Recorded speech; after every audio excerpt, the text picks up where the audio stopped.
नमस्कार दोस्तों, मैं अंकुर उपाध्याय स्वागत करता हूं आप सभी का एक बार फिर से अपनी नई वीडियो में। दोस्तों, आज का बाजार डल मार्केट था, पहली बात। दूसरी बात, एक्शन में जो थे वो दो सेक्टर थे, दो थीम थी। एक था आपका रेलवे क्षेत्र, फुल फ्लैज एक्शन में भाई साहब, नो डाउट। ऐसा लग रहा है जहां ट्रेड हो रहा है वो केवल रेलवे क्षेत्र में हो रहा है या फिर दूसरी कमोडिटी थीम में हो रहा है। इससे ज्यादा पूरा बाजार बिल्कुल बेकार था। 9:15 मार्केट खुल गया, 3:30 तक बाजार को ट्रेड करना था तो सब ट्रेड कर रहे थे। लेकिन एक्चुअली में अगर कोई कहीं बड़ा सौदा हो रहा था तो वो या तो कमोडिटी लिंक्ड स्टॉक्स में हो रहा था या फिर वो आपका रेलवे स्टॉक्स में हो रहा था। बाकी कहीं कोई एक्शन था ही नहीं। निफ्टी ने अपनी लोअर रेंज को टेस्ट करा, 26,000 को 26,008 का लो लगाया, अभी 26,045 ट्रेड कर रहा है। No movement at all. आप कहोगे क्या भाई 100 पॉइंट निफ्टी नीचे, आप कह रहे हो नो मूवमेंट एट ऑल। कल के सेशन यानी परसों जब आपका बाजार ओपन था 26,230 225 का हाई था हमारा, नीचे आए हम, ऊपर की रेंज से नीचे आए, अभी नीचे की रेंज से दोबारा ऊपर जा रहे हैं। पॉसिबिलिटीज है आपको मंडे या फिर मंडे से सेकंड हाफ तक 26,150 175 दोबारा दी जाएगा। कहीं नहीं जाने वाला भारतीय बाजार। और ये चीज मैंने कल ही कही थी कि अगले 4 ट्रेडिंग सेशंस, आज और अगले 3 ट्रेडिंग सेशन जो बचे हैं इस साल के, कहीं नहीं जाएगा बाजार, क्योंकि मार्केट में लिक्विडिटी की कमी है। लोग कह रहे हैं भाई लिक्विडिटी का गाना आना बंद करो, लिक्विडिटी लिक्विडिटी लगा रखा है। अरे भैया, ट्रेडर ही नहीं है बाजार में ट्रेड करने वाला तो कैसे चलेगा मार्केट? फिर वो तो वहीं पड़ा रहेगा ना, और वही हो रहा है। ना इवेंट, ना न्यूज, ना ट्रेडर्स, क्या होगा बाजार का? यही हाल होगा। निफ्टी 100 पॉइंट नीचे जरूर है लेकिन इसकी वैल्यू बिल्कुल नहीं मानूंगा मैं गिरावट की। सेंसेक्स, बैंक निफ्टी थोड़ा थोड़ा नीचे है, वहीं मिड कैप और स्मॉल कैप भी लाल निशान में। मार्केट ब्रेथ खराब हो गई दोस्तों। At the end 1750 share something negative हो गए, 950 शेयर समथिंग पॉजिटिव है। इवन मैं तो ये कहूंगा अगर सरकारी स्टॉक्स को छोड़ दिया जाए तो ज्यादातर मार्केट नीचे ही है फिर तो आज। वहीं बीएसई पे भी आंकड़ा खराब ही है। अब आते हैं दोस्तों एक्शन वाले स्टॉक्स पे। एक तो मेटल क्षेत्र कमाल कर रहा है, जैसा कि मैंने आपसे कहा। और मेटल में क्या कमाल कर रहा है? गोल्ड, सिल्वर और कॉपर।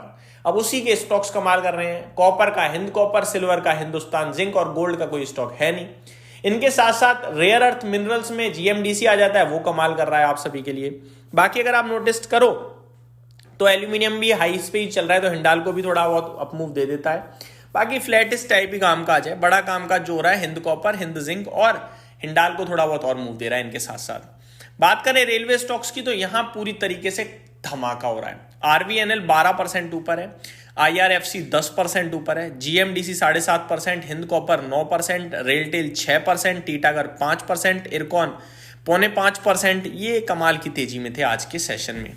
बाकी सरकारी कंपनी है जैसे कि MMTC, GMDC, NBCC, Titagarh, IRCON, ज्यादातर तो आज सरकारी कंपनियां ही ऊपर हैं, बाकी कुछ नहीं। गिरावट हो रही थी एचएफसीएल में 5% की, फर्स्ट क्राई 4% नीचे रहा, आर पावर 4% नीचे रहा, मोतीलाल ओसवाल 4.25% टूट गया और कोफोर्ज में भी 3.5% की गिरावट हुई है आज।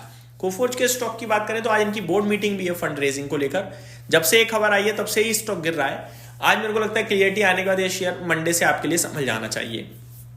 हिंद कॉपर 9% ऊपर था, सबसे ज्यादा टर्नओवर यहीं दिखाया आज के सेशन में 4,225 करोड़ का। आरवीएनएल में 3,735 करोड़ का टर्नओवर, आईआरएफसी में 2,021 करोड़ का, जीएमडीसी में 1,400 करोड़ का। यानी कि सरकारी कंपनियां नेक्स्ट लेवल माफ कीजिएगा दोस्तों, सरकारी कंपनियां नेक्स्ट लेवल चल रही हैं, बाकी कुछ खास चल नहीं रहा आपके लिए। बात करें दोस्तों निफ्टी की तो 14 स्टॉक्स आपके लिए पॉजिटिव थे, 36 नेगेटिव। टॉप गेनर में Titan, Hindalco, Nestle, Cipla, NTPC, Adani enterprises. Top losers में Shriram finance, Asian paint, Bajaj auto, Bajaj finance. ये कुछ स्टॉक्स हैं यहाँ पे आपको गिरावट होते हुए दिखी है। आगे को लेकर क्या व्यू बनाएं? क्या व्यू बनाओगे आप इस बाजार में? सरकारी कंपनियां हैं वही चल रही हैं। अगर आप आज की तेजी को देखकर वो खरीद भी लेते हो तो पॉसिबिलिटीज है आपके लिए जब 5 तारीख से वापस एफआईज की एंट्री होगी तो शायद कुछ और मूव बन जाए। तो आप कोशिश करो अपने ट्रेड्स को एज सून एज कट करो। प्रॉफिट हो रहा है बुक, लॉस हो रहा है book, day to day basis पे करने की कोशिश करो। इनफैक्ट लॉन्ग टर्म के लिए आप करंट तेजी को देखकर फैसला नहीं ले सकते, लेकिन जिस हिसाब से 2025 अंत हो रहा है, ऐसा लग रहा है कि 2026 में वापस सरकारी कंपनीज का दौर आ सकता है।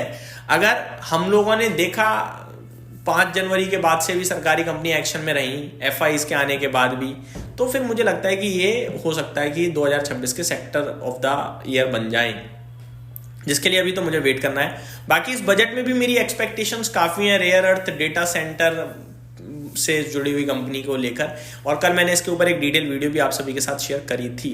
इस वीडियो में सिर्फ इतना ही। बढ़िया था बाजार, लेकिन केवल और केवल कमोडिटीज लिंक्ड स्टॉक और रेलवे स्टॉक्स के लिए, बाकी आज बाजार बेकार था। यही समाप्त करते हैं इस वीडियो को। Thank you so much for watching this video. Have a great day guys.